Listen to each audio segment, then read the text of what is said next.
Hello and welcome to the EchoChamber podcast. My name is Tony Groves. Today we're on the road. We're actually going to somewhere where we've trying to be home for a while, Mark. We're in inner city helping homeless. We are. We've decided to come in here to inner city helping homelessness and actually talk to the people who are working on the ground.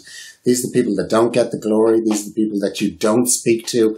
These are the people that don't get recognised by ministers. But these are the people who are doing the real work on the ground. I think we said before we came on air, if we don't do the work, who's going to do it? Yeah, that's it, exactly. So we'll kick off first with Brian. Brian, you're from Rathfarnham. Well, I'm living in Rathfarnham from Waterford originally. Waterford? Yeah. Oh, a long way from Rathfarnham. Only up the road now with the motorway, so it's grand. I suppose I'll jump in and ask you straight off, what motivates you to do this, Brian? I suppose, look, I'm in a lucky enough position. I have a decent enough job. Have a car, have a house, and just about 2 years ago, walking down Grafton Street and just kind of, I suppose, just noticed that there was a few people homeless, and just decided to do a bit of research and to see who was helping or what was helping them to feed them and stuff, I suppose. So, you came across the normal charities, but one that did stand out was Inner City Helping Homeless, and came around to their original venue, which is on Clarny Street around the back here, and just liked what they were doing and liked what they were trying to achieve out of their objectives. So I suppose from my perspective I felt it was something I definitely wanted to get involved with. And you've been 2 years helping with ICHH. 2.5 years. So 3 years is Christmas, yeah. So it was around Christmas time. And I suppose again at that time of the year it does ring a bell in the back of your ear when you're buying presents for your loved ones and you see this on the side of the road as well. So it kind of hit a nerve, I suppose. Very good. And we're going to move on to Vera. Vera, you too from Rathfarnham. And what motivates you to come in here? And you come in here anything from 1 to 3 nights a week? I come in here 1 to 3 nights a week, and if I have time during the week then, because it's not only about the outreach, what we do, but then sometimes to pack that stuff and get that stuff from the warehouse and stuff, so I come in during the day as well if I can get a chance. It's funny, it was Christmas time as well for me. I never go out. I was in town one night, at Buckley, and it was Christmas time, and when I came out, I couldn't get over it. There was, the festive, and people run down the street and on the backs of others and shouting and screaming. And then in the doorways, it was just the silent homeless. And it actually shocked me, and I felt sick. I'd just had a big meal and, it was full. And these people it was the isolation, and it was a noisy, on one side you had noisy people at Christmas and singing, and on the other side you just quiet people in the doorways and stuff. So, that was just before Christmas, and I gave up my job on the 31st of December, and I applied, again, like Brian, I went looking for a group, and I'd heard of Inner City, and they had started, and the way they started, and it was, it wasn't too big, and they were helping, and then it just grew, and I just thought it was a simple concept, and there didn't seem to be any hidden agenda. So I gave up work and applied straight away and started. Again, I'm very lucky. I was able to give up work. I'd worked for 37 years. Nice house, I've got kids, and again, there's somebody's children. There's somebody's, there's somebody's brother. There's somebody's, mother, whatever it is. And I just felt that I'd been very fortunate, and I had people to help me when I never went through homelessness, but I don't, we all have our shit. And I just thought, well, look, I can do something to give back something small. And it's not much. It's just, I really feel like... Well, I mean, to you it's not much, but from where me and Tony are saying, to come in here 1 to 3 times a week, come in during the day, you're very committed to this. Do you know, it's a little bit like those who give actually get. Do you know, there's a little things happen, and you go, a little smile here or there, and that makes it worth the while. Okay. You know, and you get much more than you give. It's chocolates and socks and teas and coffees and soups and sandwiches, but having a chat with somebody and having a bit of crack and learning about somebody and seeing them, kind of the connections are worth much more on the way back. Lovely. Finally, I'm going to come to Alice. Now, Alice, you're a bit well known. We have to say you were the former Lord Mayoress of Ringsend, is it? Ringsend and Everton. Yeah. And how long have you been at this, Alice? 5.5 years. 5.5 years. Tell us a bit about it, Alice. Well, when I started, a chap from Ringsend started up with the other people from the north side. And I used to feed a little a man and a little child outside Tesco's in Sandymount. And then they got moved up to Sandymount. They got moved up to Vincent, and I fed them. So I met that chap and I asked him about the inner city help the homeless. He said, Alice, would you like to come out with me? And I said, I'll go out with you and just see. So I went out and I broke my heart, living in cardboard boxes. It was just horrible, it wasn't. It really wasn't. Yeah, and 5 years ago. 5 years ago, it was probably at 2,500, 2,800 people homeless. We used to get 150 people between three groups 5 years ago. 100 between 3 groups, and it's and that's not north side now. This is 3 groups. We used to have 3 into south side. And those numbers now have gone through the roof. Yeah. So has it changed your outlook on the people that you're helping? I mean, we have this picture of homeless people as being predominantly men, predominantly with issues, addiction issues. But you're saying the people and not the. I guarantee you're wrong. Whatever you think, you're wrong, because it really does. You need to go out and you need to see it. You do, and then you need to see. There's different levels, and you know people pass by Grafton Street, and they might pass by at 9 o'clock, 10 o'clock, and they're all having a crack. And the homeless, the rough sleepers, and they might have a bit of camaraderie. And then midnight comes, and then 1 o'clock comes. And it's a completely different story. It's isolation and it's bleak and it's horrible. And then when the van goes out and I go out in the van, and again, it's a different story on the van because we go out a little bit further. And you go into the back of Squeaky Clean or the back of some church or the back of, and right in the corner, you're looking to see, is that a body? Is that a somebody? And it is a somebody. And it's horrible. It really is horrible. And they're isolated and they're alone and they're cold. And it's not what you think. And yes, they do have drug issues, wouldn't you? Yeah, absolutely. I was on the street, I would definitely. We had Tara Deasy on, the drug enforcement officer for Dublin. And she said, give me 24 hours on the streets and let me see me not want to get at least some form of escapism, And even the idea that you might have of a drug user, it's completely wrong. They're just like me and you, and they can have the crack, and they're normal, and they're intelligent, and you can have a great conversation, and they understand. They can tell you why they are where they are, and you think, if I was sitting beside that guy at a desk, I wouldn't know any different. And there's loads of them there that are working; they just haven't got somewhere to live. And you can see them; they're fairly well dressed and hiding their profile and hiding everything about them. So they're portraying this image that they have a job, they're working, God knows what the hell their boss is, and yet they're coming out to sleep in a cardboard box, and that's sad. It's very sad. And I suppose that's one thing. A lot of people we met over the last couple of years.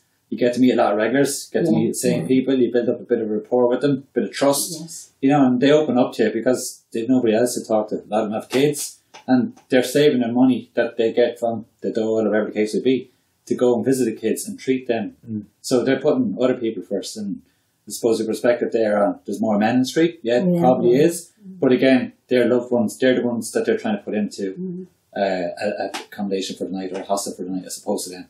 They'd rather sleep on the street. And even those guys, usually there are loads of them, those who are on drugs, they say, I can't go back because I can't risk, I love a little boy and I can't risk being in the house with them, and I can't risk, passing on. So they're on the street so that their missus and their kids will be safe together, and that they won't be danger of them. And you can't wait then. I'm seeing them on Wednesday. And see, what somebody won't go to the hostel because they feel safer out on the street. And why is that? Because they take drugs and stuff in the place. They do be asleep. They have tied their runners around their legs, and when they wake up, they're gone and their money now it's gone. Or if they're trying to stay off drugs, they can't be in the hostel. It's just because it's happening there. So you'll have people walking the street and they'll tell you how long they're clean and how long they're, what they're trying to do. And they just can't go to the hostels. It's just too dangerous. And what I can't understand is, there about 2 years ago, we used to feed a girl.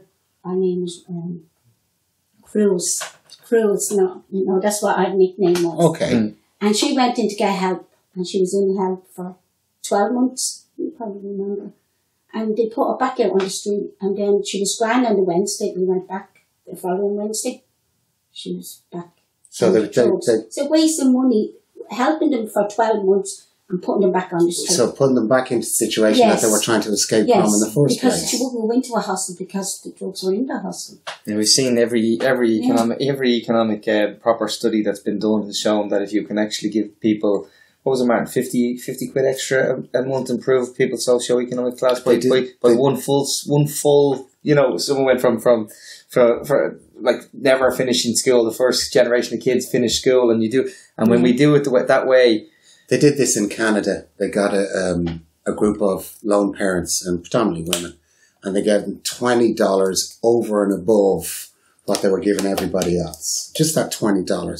And it was a long-term study. And what it showed was that $20 made a massive impact on their children's future. That these children then were able to, most of them went to college. They had an investment in the society they were in. Instead of struggling, that $20 just made that huge difference. It made a massive difference. These people were talking about, sadly, as I said, 5 years ago, 2,800 people, I reckon, was about the figures we're at. And we see today they're admitting to 9,891 people homeless. We're not talking, that's, you know, the people who couch surf, as you said. You know, we know the story about the guy who put the email out, said, I'm going on my 2 weeks holidays, anybody want to mind my cat? And got 3 people from the office saying, actually, I'm sleeping on couches at the moment, it'd be great to stay in somewhere, you know. So this kind of, and then you're seeing the real, I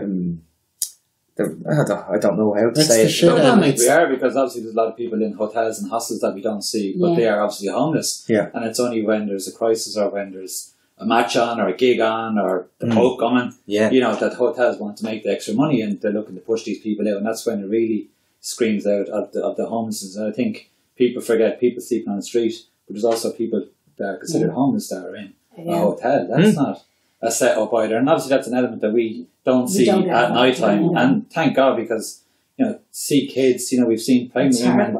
It breaks our heart. But you see them during the day. They pull their suitcases with them. Yes. People go, they're tourists. They're not tourists. They're locals who are pulling suitcases with them because that's what they have to do for the day. And well, we're sitting in this, and it's actually a lovely room, and this is the family room in ICHH. Yeah. And this is because kids were getting stressed out walking on the streets, waiting for accommodation to come up. And this room was here for them to have somewhere comfortable, just to sit, maybe play with the toy that's in the corner, something to de-stress the kids. But it is that the stress that has to be related to being homeless must be through the roof. Well, why don't they do up all the flats what's all boarded up and give it to the homeless? Yeah, well, we looked and we saw, was it 10% or is it 20% of council properties across the country are empty? Loads. And people have the perception too that, you know, oh, they're looking for something for nothing. Yeah. And we've always had a society that we have the haves and the haves not. We always have the rich or the poor. And it's the sum of the parts that make a difference. Now, my daughter has 2 children. She'll get married next year. They both have jobs. And they lost their rented accommodation. Now, only for me and your dad, you know, and the rest of us around, they were able to pack it up and look and put an extra bit of money and try and find somewhere and use our contacts. She'd be homeless. So we're talking about normal. There are different levels, and lots of people who the homeless, they want, they're normal kids and trying to struggle and just people who've, you know, lost their jobs and who've missed out payments and who are just going down. And then you've got our poor guys, you know, at the different levels that you just wonder, you know, at this stage it's probably more than just a home they want. They have to be reintegrated. They've lost all the... They need wraparound services. They should be learned how to look after themselves. But the highlight of their day is meeting us and spending that 5 minutes with them. And it's gas, you know, you're always going to get the people that want and look for everything off you. But you get plenty of guys on the street that go, no, give that chocolate to somebody else, I've had enough, and you're kind of going. And do you build up personal relationships? Oh, yes. I do. I fix that hat on them and put it. And they always have to flap their ribs because they get stick out ears, and I fix. And they look up at you. It's heartbreaking. Yeah. It was funny that one night we were out, I don't know if you were, there was a foreign girl, she wasn't Irish, with us, a helper, and she was going to say, yeah, cough, you got cough. And I was, well, you cough. And, no, you cough. I said, do you want coffee? Or tea? Oh, yeah, I love coffee. Yeah, I love coffee. And then she obviously went with us this night, and then she said, hey, What, hash? Yeah, I love hash. Hash. I said, she means, do you want a hash? Oh, God. And you kind of go, okay, and they're still, providing all sorts of things, which we weren't. Obviously, we talk about a hash. But Mark was excited. And a bit of crack with them as well. Oh, it is. It is. You're saying it's sad. I'm going to ask this. Does this impact on you personally? Do you find you're bringing this home with you? You're bringing, and that this is hard on you? Bed at 3 o'clock in the morning, you pick up the other half of it. But of course you do, and everything you think about, and when you go for lunch or you come out of a shop and you see somebody sitting outside, and you might recognise them, and they don't know who I am when I'm wearing a suit. And tonight I'm wearing shorts, t-shirt, the inner city high-vis jacket. You can meet them next day. You don't go, do you not remember me? You leave them be. It's anonymity. You let them be, but it is that little. It does make you step back and think and kind of go, what could you do? And I could give a bit more money every week, but that's not going to make that difference either. So for me, it's about spreading the word about volunteer, and this is what we're doing. And that's my way of helping. I'm not loaded, but again, this is a couple of hours a week that we give up, some more than others. But it is nice just to come in, and obviously we've built a camaraderie then with everybody in here, and there's a bit of a banter with us. So and we have a bit of a laugh doing it 5 years, 3 years, whatever the case would be. But Anthony's not a nice guy, though. I want that on the pod. Sometimes as well, what I would have thought of the homeless, or before, and I would have seen somebody in a couple of bottles beside him, or and I'd walk on the other side of the street. And now we go up and we sit down with my husband, buddy, and and they'll tell you about their mum, and they'll tell you when they were kids they used to play football, and it's great. It's just and it's great, but it's also sad that you see them every week. It's very sad. It's very sad, and what's really sad for me, I can't sleep. I don't sleep that well on the nights that I'm out, because particularly if we meet somebody new or somebody young or somebody with a new story or somebody who's upset. But I find that difficult then to settle down. And what I find more difficult is that if I do a couple of nights in a row, and I would often do that, then I'll say, and if I know I'm on tomorrow night, I'll say, I'll see you tomorrow. And then I go, I have to leave, and I go, that sounds normal. And that's not normal. I have to remind myself, it's not, it's not normal. Shouldn't be. It shouldn't be normal. And it shouldn't be normal for me to say, I'll see you tomorrow night, because that's assuming that, that's going to... But you say we'll see you next Wednesday. And do you not pull your hair out when you go and you turn on the radio or you turn on the newspaper and we have people saying comments like, someone who's passed on... They say, oh, the rough sleeper died, he had problems, or and they explain away the actual what is actually a shame, a national shame, And do you feel that? Because I know even from our point of view, we see it too often where we call it the othering, where people they make them less than. Well, particularly if we've known them, or we've known a good few. That have gone, them as the person. And, we all have problems. Everyone has problems. So, to say that he is this or that or the other, that doesn't define him. He is the man that he is. No, he's the man that he is, or he's the brother or the son of the... So, that upsets me, because, as I say, we all have our problems, and that doesn't make him any less. He was a person at the end of the day, and we've known him, and we've known a little bit about him. Well, I know where you come from, as in it's really normalised on the radio now that somebody's died, but they surround it by a story that they had a drug problem or whatever, and without knowing that, and he could have a drug problem or whatever the case may be, but how is that any better than somebody that's got hit by a car? It's still a death. It's a death that could be avoided. I mean, in no other world would it be acceptable to turn around and say that someone, don't speak ill of the dead. First and foremost, let's not have this preface to say this person passed away, and then in the next breath give this kind of almost it's okay because they were less than. And like what we see far too often is that where we had the Taoiseach stand up and say, by international standards, our homeless levels aren't too bad. I was at a housing conference with some experts from around the world, and Sergio Ansari is a professor in Valencia, I think, and he came in and he gave a statistic and it just blew me away. He said Spain has a population of 48 million people and they have 23,000 people homeless. Ireland is 4.8 million and has 10,000 people homeless. Yeah. And I just thought, and Spain has a much worse recession, much higher levels of youth unemployment, all of these statistics. And, and they're not like for like. People in Spain, they move back in with their families a lot more. There's a lot more of that traditionally, three generations in one house. But at the same time, there's no excuse for 10 times the population having, a half. So those statistics, they need to be put to the media, they need to be put to the government, they need to be put to the state and fed out more and more. And it's stories, I'm sad to say, but it is stories that you guys know that will break through. It is, yeah. Well, during the Ophelia, was it? Was that last year? And the fuss, and the fuss about your dog and your cat, and take the dogs in and take that, and there was no contingency plans, so very late.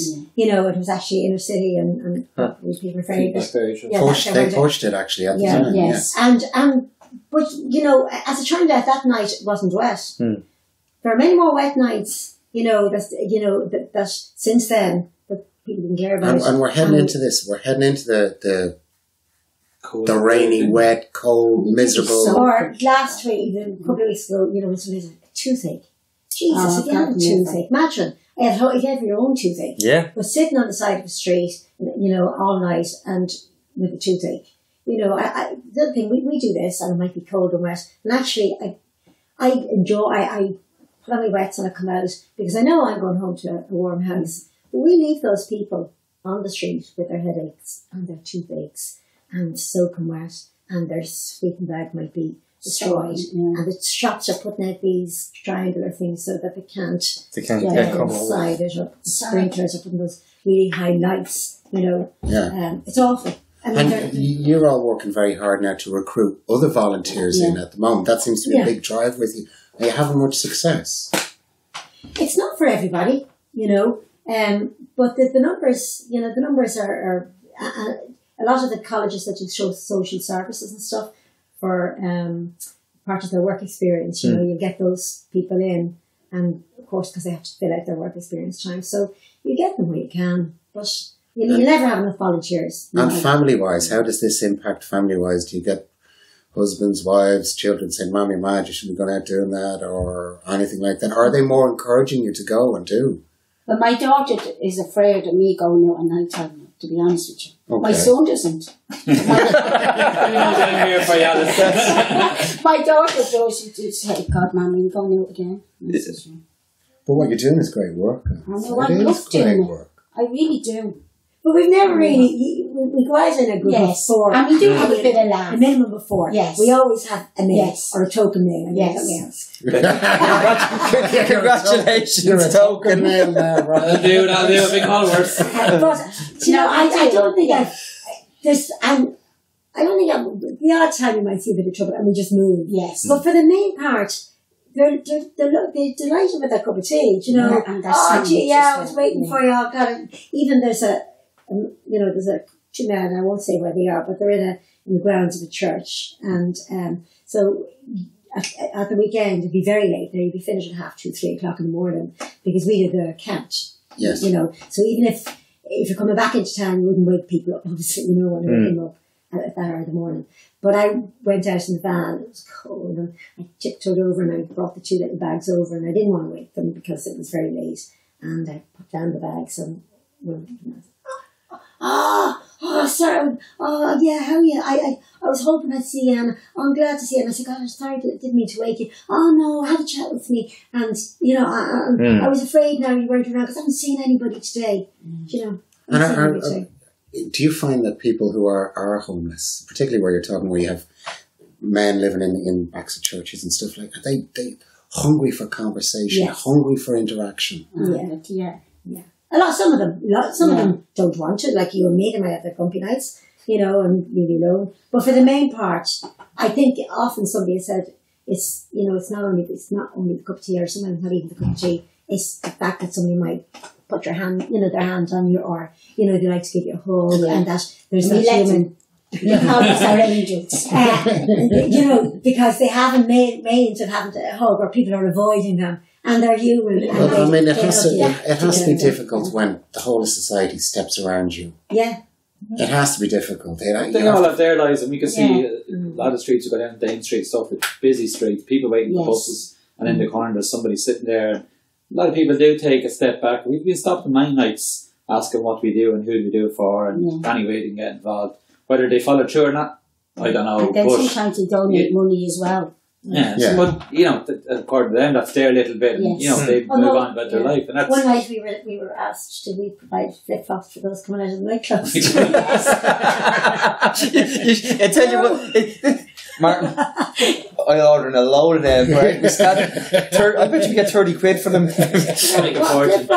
Oh yeah, it's really good. You provide flip flops in order for coming out of the nightclubs. No, that's not what we do. And I remember the last time we had Anthony on, I think he's one of the only few people we've actually had on the show twice. Yeah. And the last time he was on, he was pretty much, I can't say they used the word broken actually. It was just after the beast from the east, if you remember. And you'd had a van that had gone off the road. You'd had people on a beach in Donabate that were, and I know I hate to say it, but the situation seems to just be getting worse. I said that to him last week actually, because we had the Margaret Cash case, and it was very busy and there was so much, and I follow him on Twitter. I use my Twitter myself, but I do follow him. I said, you know what, Angela, I think I'm actually going to take myself off Twitter because I've fed up even listening about it at this stage. It's so much. Do you not just wake up one morning and go, okay, do you know what? I'm fighting a losing battle here, and I've given up. And he looked broke. He looked exhausted. He looked broken. He really looked pale. But he talked to emigrate. He couldn't stay. You know what I mean? He left to leave the country. He wanted to give it up, I'd say. It's tough, and you can see, I suppose we've had a good summer. And that's our excuse. I believe that's the excuse why the numbers mightn't seem kind of as bad, or it's not as vocal, because the weather's been somewhat decent. So people have been, and they mightn't slept on the side of the road. They could have gone and slept in the park somewhere where you wouldn't know anything about. Whereas now, when the weather starts to turn, it's when you really see people fighting for the accommodation, and then whoever doesn't get accommodation will end up in the streets. And last year though, there were a lot of tents and closer to town. They were lifted and they were moved. And during one of the concerts, the homeless concerts, the Dublin City Council and the guards came along and removed all of those. And they all the what do you call them, the canal people, the waterways. Yes, they moved all. So a lot of them are actually moving further and further out. So the danger is that you're going to miss them. And we saw that with today's figures, that the rise in homelessness is as bad outside of Dublin as it is inside of Dublin. We've seen that. So that tells us that the problem is moving out. Well, I mean, it's a perfect storm. We can get into the economics of it, but the rents are past Celtic Tiger levels, and the government are telling us they're spending more money on HAP as if it's a good thing, which is just pouring more oil on, more petrol onto an already. Rising the prices, right? It's just and look, we're struggling here. It is a perfect storm, but Martin is right. The work you guys do is more important on so many levels, because you're facing the actual the machinery in the background that's actually saying, this isn't. Part of this is normal. Part of this is they brought it on themselves. Part of this was bad habits, or whatever the logic is. It reminds me of Margaret Cash, as you brought her up, where it was the phenomenon was what we call the just asking questions guys. Just the guys who, and that was, I think it was Philip O'Connor, the journalist, said it was the greatest moral cowardice he'd ever heard, was the people who were saying, I'm just asking questions, because what they meant was, I need a reason for me to feel that we don't need to do anything about this situation. And the other thing is, there is lots of, the HAP, as you say, it's driving the prices, rent prices up for everybody, and it's pushing the responsibility onto the private market, and yet we have all this land, and we have all these derelict sites, and we have all these derelict buildings. And that's fine, and everybody agrees with it until it goes into your area. Yes. And then all of a sudden we have, I'm not sure we need social housing. I want social housing in this area or in this area. And people are very reluctant, and then they have all sorts of protests. But it's incumbent.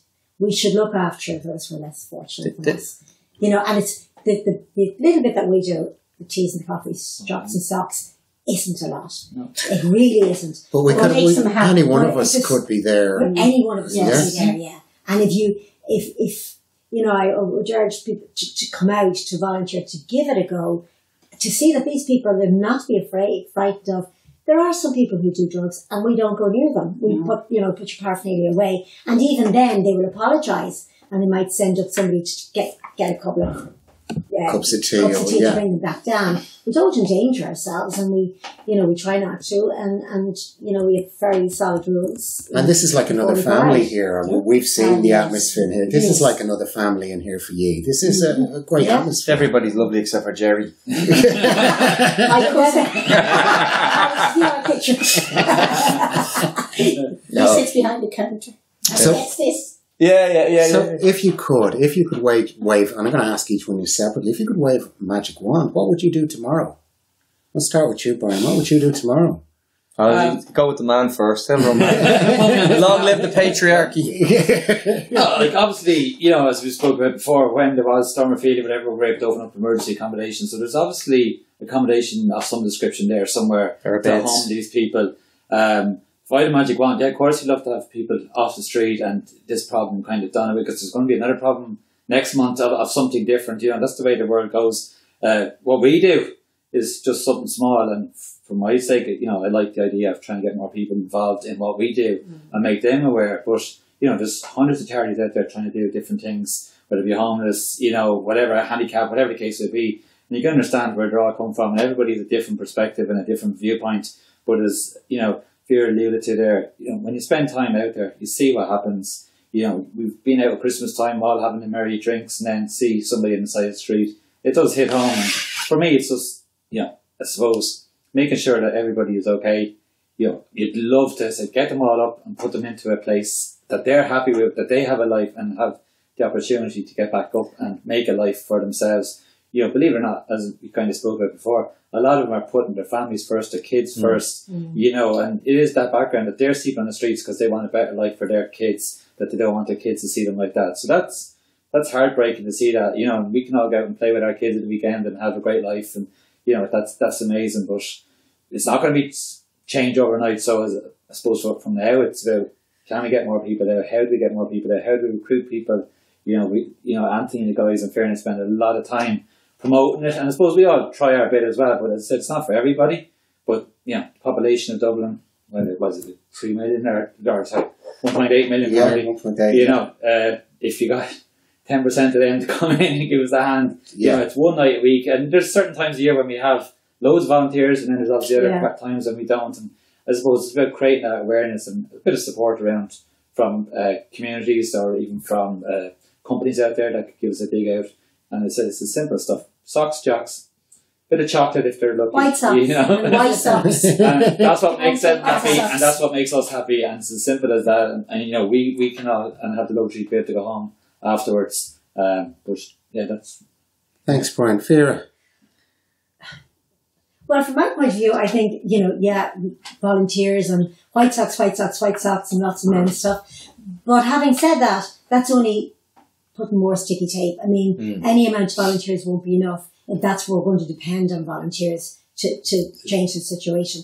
Why reinvent the wheel? I mean, I know there's a lot of money being put into services, but it's wasted money. A lot of it is wasted money and bad planning, So you need to look at a country who's done it. And you need a 25-year plan. And visit your plan every 3 years, but it's a 25-year plan because it's gone too bad. We've stopped building houses. We need to build.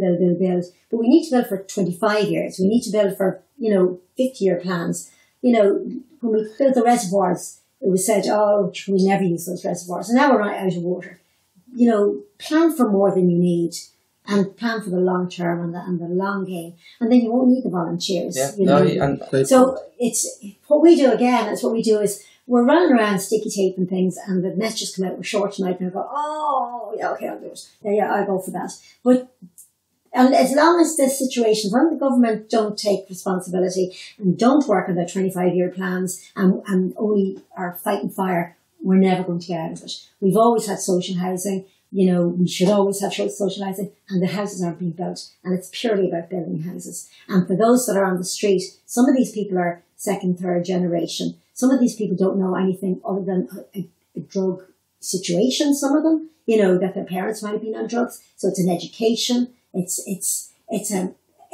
massive. It's fucking massive. It's, you'd want a magic wand. Big ones. Well, a very big one. That's a very good point, because if the government can get together cross-party and say, like they did 2 years ago now, and I know they've been very slow, Martin, we can get into that again, but Sláinte Care, but they got together and they said Sláinte Care won't change if the health minister changes. We will have this plan to do this thing. Well, isn't that it? I mean, isn't that, because nobody wants, if I come up with the best plan in the world and I'm out of government, and by the time it is implemented changes, I'll never get the credit for it. Yeah. So it needs to be taken out of the present government. Well, the system is flawed, because you have a guy who's in there, as you said, fighting fire. You stick it, and all he's thinking then is, when the next reshuffle comes, where can I jump to next? And it's someone else's problem. So, whereas if you did have that long-term view, and you look at countries that do it well, I think it's Finland have a rule that no one could be on the street for more than a week without them being housed, and that's actually been made a law. So it needs to be taken out of the government of the day. Yeah. Well, we'll come finally to the Lady Mayoress.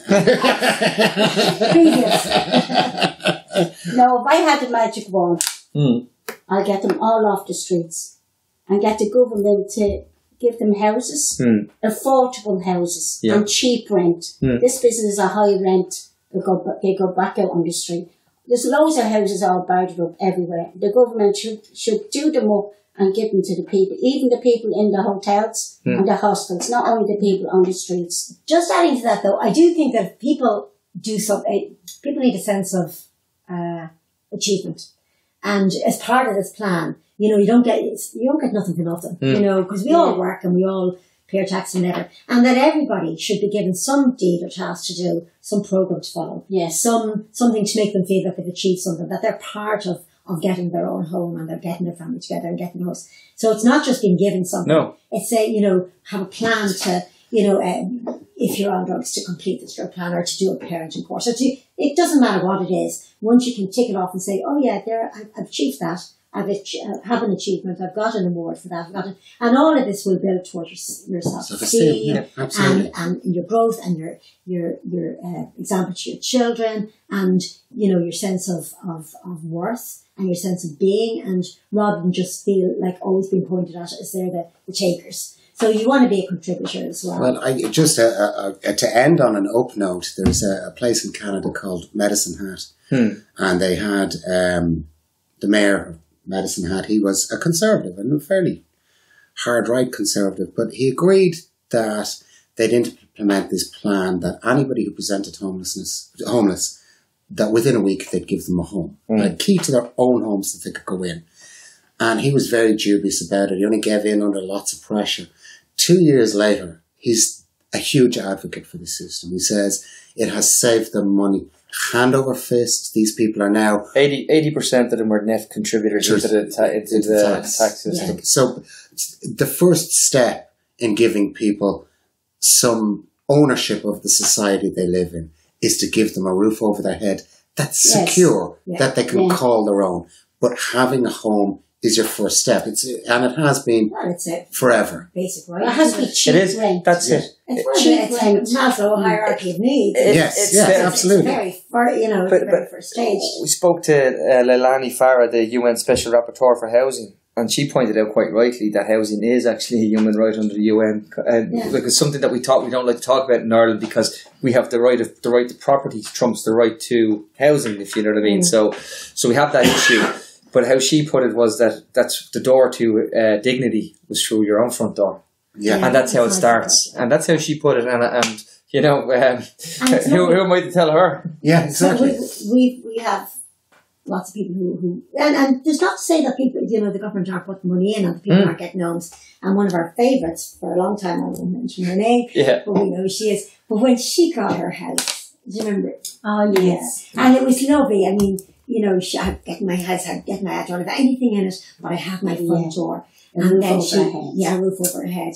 And it's great when people disappear off the street.